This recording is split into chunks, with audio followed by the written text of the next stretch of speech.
Hello, it's me again, your funny, smart, not so humble instructor of independent languages.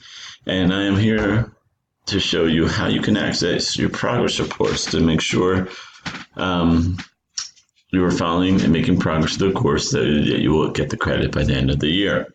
So, again, you go up here, you find the Clever SSO, which will lead you to Rosetta Stone. When you're launching Rosetta Stone to actually do work in the program, you would hit Launch Rosetta Stone. However, in this case, we're going to click on My Reports. So when you click on My Reports, you're going to get a screen that looks like that. Sorry. Here it's the language which you're enrolled in. This is an example of Spanish, but you may not be taking Spanish. And then you can export it and create. I like to create a PDF. It's very visually easy to see how far much you've done. So I'm going to show you an example. You would hit create PDF to see your progress. And here's an example. This student, and this shows you your overall score, the last time you were on, the overall time you spent. Again, on average, if you spend 40 hours throughout it, you should get through the whole thing, and your progress. And your progress here is the most important part. This will ultimately give you a grade. So as you saw before, there's units, 4 units. So here's the first unit. There's a core lesson, pronunciation, vocab, then core lesson 2, lesson 2. So this is all unit 1. And if you notice here, there's a score.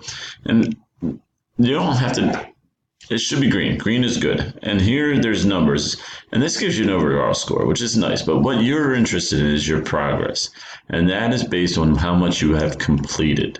So if you see complete here, that's good. That's going to add to this progress. Now this student has completed the whole course. So there's unit 1, then you got unit 2, unit 3, unit 4 towards the end. And if you see, he's completed all of these lessons, and therefore his progress is 100%, and he will get full credit for the class. You also see the last attempt, the last time you logged in. I can see that as well. So if I come up and look at this and see that you've never logged on, or if you logged on months and months and months ago, you will be getting a call from me, an email, or whatever. So again, if this is an easy way to check how you're doing. And if you see green and complete here, that means you're on task. And as you go through the course, as you go through the year, just keep going, getting these completes. That will get you to 75% of this class completed, which will lead to a good grade. All right. Thank you. There's a few questions after this video. Answer the questions, and you're on your way. Adios.